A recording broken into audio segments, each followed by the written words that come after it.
Hello. Hi. Cathar love, number 56. Is there a Cathar God? Well, there is and there isn't. When I say that, there's certainly a Cathar creator, a Cathar origin of all things, a Cathar source for all that exists. In that respect, there's a divinity, a light, an essence. But if we think of God as, according to the Abrahamic faiths, Christianity, Judaism, Islam,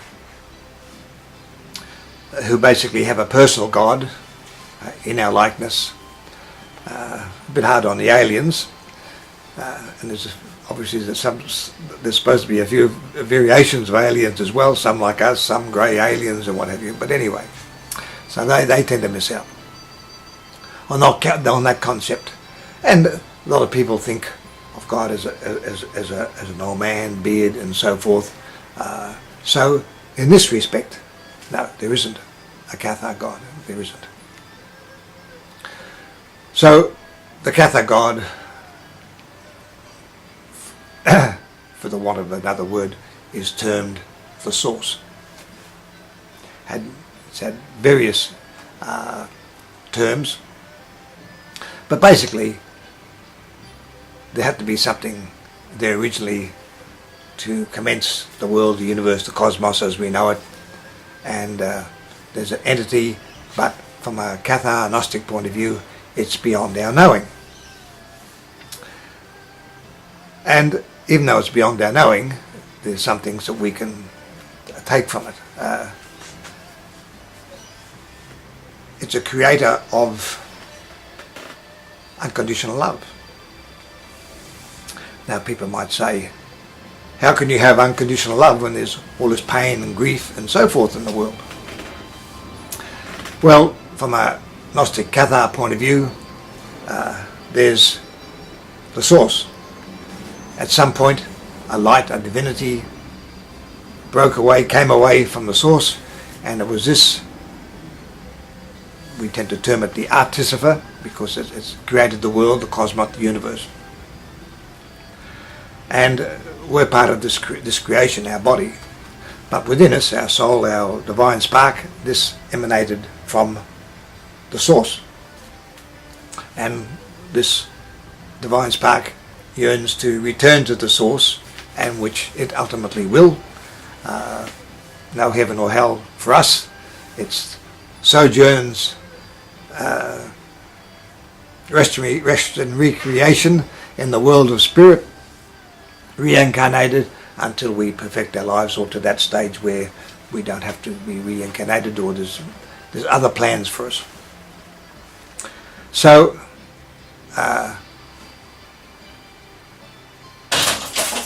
this is one aspect of the source, and the artificer which created this world of ours, because it's a contingent world. What it means is that one thing is contingent upon another. One thing, if that happens, then this will happen, or this will follow on. Also, there's another aspect of contingency. You can't have night without day. You can't have tall without short. You can't have good without having bad or evil. But on the subject of bad and evil, it's not that there's good and there's evil. It's the fact that being human, we have the potential. If we walk in, we have the potential to be either doing some act that is good, or some act that is unkind, or some act that is downright evil at that particular time. But nobody is entirely bad, and nobody is entirely evil, and really naughty people can do good things, and very nasty people can do things that are good, and good people can do things that are nasty. So we have this capacity. So if we're walking along the beach, a beach is just being a beach. The waves coming in, the sun's up there, the breeze is blowing. But if we see something down there and it obviously belongs to somebody else and we take it, we have now created an act of evil or something wrong. That's not right. If, on the other hand, we saw something and we picked it up and we looked around for the owner or the finder and we did our best and you couldn't find him, well then, okay, possibly you could take it, or you go to the police and they eventually give it to you, whatever. So, in that respect, we can either commit an act of goodness or an act of evil, but until that actually happened, the beach was just being a beach. So there's no evil or goodness as of itself. It's contingent. It's contingent upon what you do. If you did something good, then goodness arrives. So, the world, to make the world, the cosmos, the universe, it must be contingent. If there's an earthquake here, in a certain location, there could be a tsunami. If there's a tsunami and you're in a low-lying area in Indonesia or somewhere like that, then you're going to get a huge wave and get wiped out. This is part of the world. It's neither good nor evil, that's just the way it is.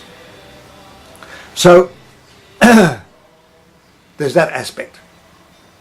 Another aspect from the Cathar divinity, the Cathar source, Gnostic source, is that we can't sin against the source. We can't sin against the what would you call it, the originator of ourselves, their creation. And there's no punishment derived from the source. We're not going to hell or this or that. What actually happens within this context, from a Cathar point of view, which I believe and I go along with, is that in this world, both in this world and in the world of spirit, we organise our own punishments. We know what we've done. We know the severity of what we've done. We know how we've harmed another person. So, within this context, we punish ourselves. Some people can call this karma. Karma, another thing. From a modern Cathar point of view, karma is cause and effect. For various religions and various beliefs, they believe if you poke someone's eye out, then, next life you'll have your eye poked out as a punishment. From a Cathar point of view, the karma is something can happen to you, and it can be very similar to what you've done to somebody else, but it's not there as punishment. It's there so you will understand. So if you, some guy, and you've broken some girl's heart, or you're some young lady and you've broken some man's heart, and so you, in the course of this life, don't have to wait for the next, you may have your heart broken maybe a few times, but it's there not to punish you. It's there so you will understand the heartache and the grief and the emotional upset that breaking someone's heart causes. So it's there for you to learn.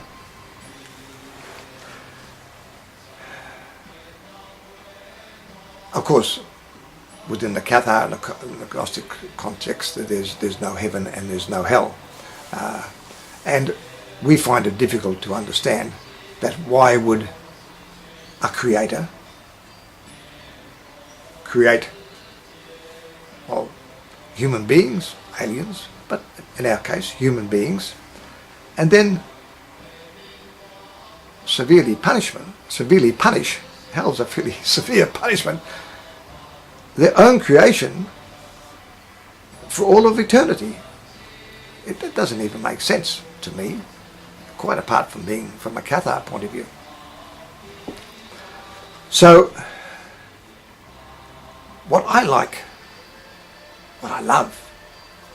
about Gnostic Catharism, it's a very, very livable philosophy.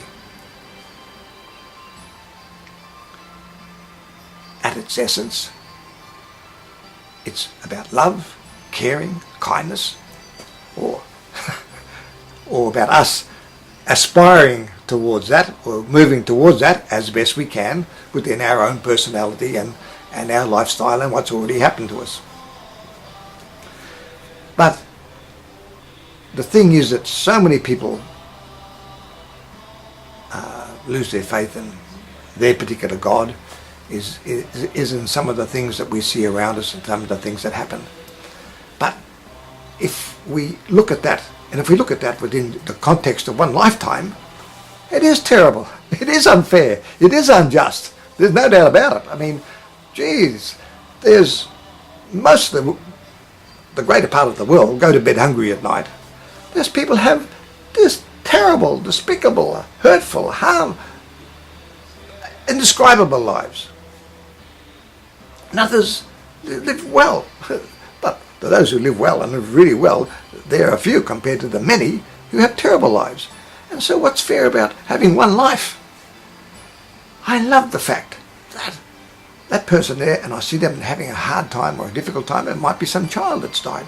But, you know, death is not a problem to Cathar. Death is taking you home, and you're amongst friends, and you're having a break from the hard times that quite can happen in earth, and you'll come back.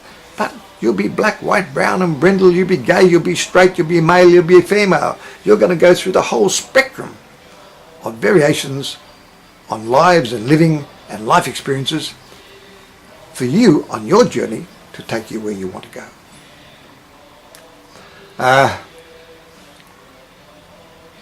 So, I know people, Christians and various other people, and they love their church, they love their religion, and that's great. But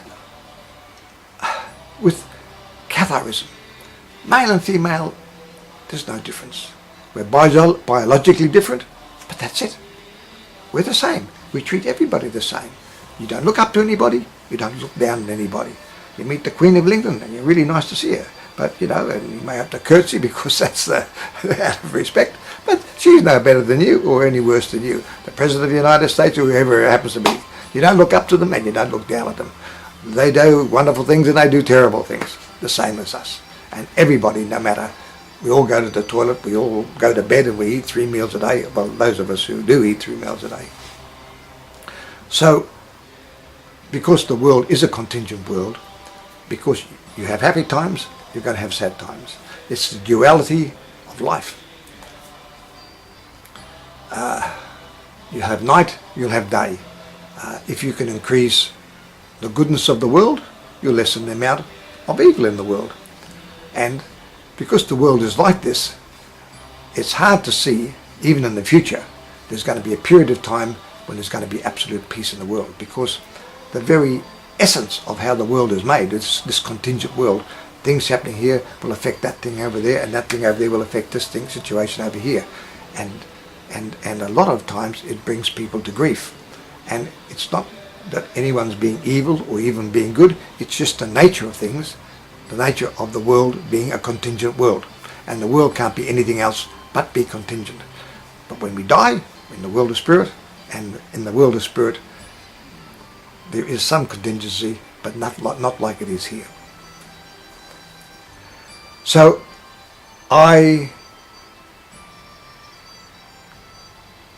to me, if one really accepts Catharism, and I'm not trying to put it onto you, I'm just trying to explain it as best I know, it really does give you tranquility of soul and peace of mind. So, I say these things, but where's my authority? Where's my... Who told you? Well, I'll explain it.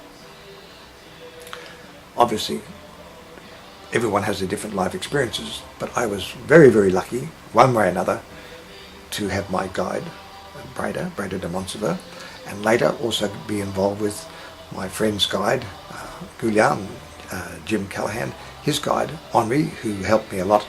And he had these dialogues. Also, I learned a lot from Arthur Gurdam, Dr. Arthur Gurdam's, his Cathars and Reincarnation.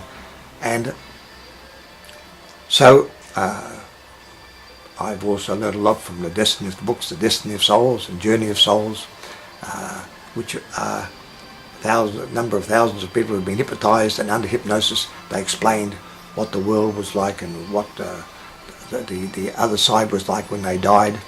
And the interesting thing there was these people under hypnosis would they wouldn't talk. They just wouldn't talk about God.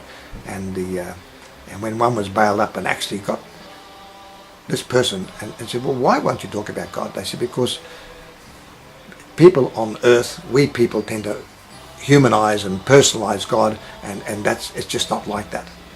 So on one occasion, he got this woman, he said, but tell me, I just need to know something. And she said, well, certain areas you can feel this presence, this energy, is there something there? And he said, okay, well, could you explain that? And she said, the best way I could describe it is to say, is like a mother humming to her child, to her baby. And I thought, well, that's pure love that's emanating from that. And I thought that's as good a description as I ever need as from a Cathar unknowable God. So there's that aspect. So I've been lucky enough, and Henri was taught by Dion, and Dion is he's the great philosopher of the Cathars. So mine has come through these particular sources, and I'm basically reiterating and stating what they've stated, either to me or and it's been put down in book form. So I do hope this is giving you a little bit more insight into the creator of all as far as the Cathars are concerned. Another thing is that everything that the source creates, eminent and inanimate, all has a divine spark. And this divine spark, whether it's in us or in some other, in a rock or a tree or whatever it happens to be, all yearn to be reunited with the source, and ultimately will be. So it's a happy landing for everybody and everything. Bye for now. I'll talk to you again soon.